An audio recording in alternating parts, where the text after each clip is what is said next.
అనుకుంటున్నారు. 3 రాజధానులు కట్టడం సాధ్యం కాదని తెలిసే మళ్ళీ ఈ కొత్త పాటను మొదలుపెట్టారు అనేది వాళ్ళు చెప్తున్నారు. ప్రస్తుతం చూసుకున్నట్లయితే మనకి ఈ టెన్యూర్ ముగుస్తున్న సమయంలో ఉండవలసిన అవసరం ఏముందంటే యాక్చువల్గా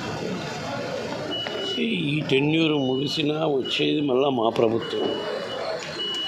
మనం రాష్ట్రానికి సంబంధించినంత విభజన చట్టంలో మనకి హైదరాబాద్ విభజన జరిగినప్పుడు 10 years జాయింట్ క్యాపిటల్గా డిక్లేర్ చేశారు. రేపు జూన్తో ఆ 10 years కంప్లీట్ అయిపోతుంది.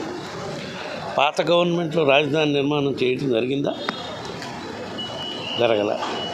మా గవర్నమెంట్లో రాజధాని నిర్మాణం చేయడానికి మేము ఫస్ట్లోనే చెప్పడం జరిగింది. కోటల లాంటి రాజధాని వాళ్ళు డిజైన్ చేసినట్టు నిర్మాణం చేయడానికి మా దగ్గర అంత ఆర్థిక పరిస్థితి లేదు. ఎందుకంటే పేదలకి, రాష్ట్ర ప్రజలకి, పేదలకి, బలహీన వర్గాలకి సంక్షేమ పథకాలు అందించడం మా ప్రాధాన్యత అని మేము ముందే చెప్పే. అందువల్ల 3 ప్రాంతాలు సమభాగంలో అభివృద్ధి చేయాలి అంటే పాలనా వికేంద్రీకరణలో భాగంగా 3 రాజధానులు చేస్తే 3 ప్రాంతాలు అభివృద్ధి చెందుతాయని మంచి ఆలోచనతో చేసాం. సరే, వేరే కారణాల వల్ల అది కోర్టులో పెండింగ్లో ఉంది. సో ఇప్పుడు ఈ 10 years కంప్లీట్ అయిపోతుంది. దాన్ని ఆలోచించాల్సిన అవసరం ఉంది. మనం ఇప్పుడు రాజధాని నిర్మాణం చేసే పరిస్థితి మనకు లేదు. సో అందుకనే అన్ని విధాల అభివృద్ధి చెందిన నగరం మనకు విశాఖపట్నం ఉంది. విశాఖపట్నంలో నుంచి పరిపాలనా రాజధాని పెట్టుకొని ముందుకు పోదామని మా ముఖ్యమంత్రి గారు ఆలోచన చేస్తే దానికి కూడా కొన్ని ఇబ్బందులు వస్తున్నాయి. వాటిని అన్నీ కూడా అధిగమించి రాబోయే రోజుల్లో తప్పకుండా విశాఖని పరిపాలనా రాజధాని చేసుకొని ఎలక్షన్స్కి ముందే మా ముఖ్యమంత్రి గారు ఇక్కడి నుంచి పాలన చేసే కార్యక్రమం చేస్తాం. ఈ న్యాయపరంగా ఎటువంటి ఇబ్బందులు రాకుండా ఉంటే, అటువంటి వచ్చే పరిస్థితుల్లో అటువంటి పరిస్థితి ఏదైనా ఉంటే ఎలక్షన్ల తర్వాత అయినా సరే ఇక్కడి నుంచే మా ప్రభుత్వం పరిపాలన కొనసాగిస్తుంది. మేము చెప్పిన అంశం నిన్న ఏంటంటే, రాష్ట్ర విభజన సమయంలో చాలా హామీలు ఇవ్వడం జరిగింది.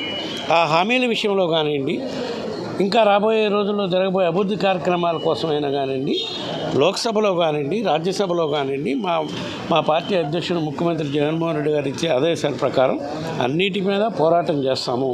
మన రాష్ట్రానికి సంబంధించినంతవరకు కేంద్ర ప్రభుత్వంపై ఒత్తిడి తీసుకొచ్చి అభివృద్ధి కార్యక్రమాలకి ఫైనాన్షియల్ సపోర్ట్ ఇచ్చేదానికి కానివ్వండి, సంక్షేమ పథకాలకు అమల్లో ఫైనాన్షియల్ సపోర్ట్ ఇచ్చేదానికి కానివ్వండి, వాళ్ళ సహకారం తీసుకునే దాంట్లో మాకు కృషి చేస్తాము. అందులో భాగంగా ఈ కంబైన్డ్ క్యాపిటల్ హైదరాబాద్ అనేది మా విశాఖలో పరిపాలనా రాజధాని మార్పు జరిగేంత వరకన్నా దాన్ని ఎక్స్టెండ్ చేయమని 2 ఉభయ సభల్లో కూడా కోరతాము. ఈ అంశం మా పార్టీ నాయకుడు, మా అధిష్టాన వర్గంతో కూడా చర్చించుకున్నాక ఎట్లయినా ఎలక్షన్ తర్వాతే కదా చట్టసభలు ఫామ్ కాబోయేది, రాజ్యసభ కానీ లోక్సభ కానీ, అప్పుడు ఒక నిర్ణయం తీసుకుని తప్పకుండా దానిపై ఏ విధంగా ముందుకు పోవాలని ఆలోచన చేయటం అయితే జరుగుతుంది. ఇన్ని సంవత్సరాలు అనేది ఏమన్నా కోరడం జరుగుతుందా సార్? లేకపోతే చూద్దాం. ఇప్పుడు మనం విశాఖ నుంచి పాలన కొనసాగించడానికి మేము రెడీగా ఉన్నాం. కానీ ఒక రోజులో వచ్చి ఇక్కడి నుంచి పాలన కొనసాగించాలంటే ముఖ్యమంత్రి గారు వచ్చి పాలన కొనసాగిస్తారు. కానీ ఆల్ డిపార్ట్మెంట్స్ అన్నీ తరలి రావాలంటే ఇక్కడ దానికి సరిపడా హెచ్ఓడీస్ కూర్చోవడానికి, సెక్రటరియట్ వాళ్ళందరికీ కూడా ఏర్పాటు చేయాల్సిన అవసరం ఉంది. అది ఒక్క రోజులో అయ్యే పని కాదు. కాబట్టి కనీసం అంటే 2 సంవత్సరాలైనా పడుతుంది. కాబట్టి అప్పటిదాకైనా మనకు పరిపాలనా రాజధాని, ఎందుకంటే చాలామంది ఆఫీసర్లు కానివ్వండి, చాలామంది ఉద్యోగస్తులు కానివ్వండి ఈ రోజుకి అమరావతి నుంచి రోజు హైదరాబాద్ నుంచే వస్తున్నారు. అంటే వారానికి ఒకసారి పోయి రావటం, ఎవ్రీ వీకెండ్ పోయచ్చు. ఆ పరిస్థితి అన్నాళ్ళని కంటిన్యూ చేసుకుంటాం. రాష్ట్రం విడిపోయి 10 ఏళ్ళు అయింది. మనకంటూ ఒక రాజధాని నిర్మాణం చేసుకోవాల్సిన అవసరం ఉంది. దానికి అన్ని విధాల అభివృద్ధి చెందిన విశాఖ నగరం ఉంది. కాబట్టి ఈ నగరాన్ని బేస్ చేసుకొని మనం రాజధాని పాలన కొనసాగించుకుంటే ఉద్యోగస్తులకు కూడా అన్ని సౌకర్యాలు ఉంటాయి. దాన్నే చెప్తుంది. Thank you.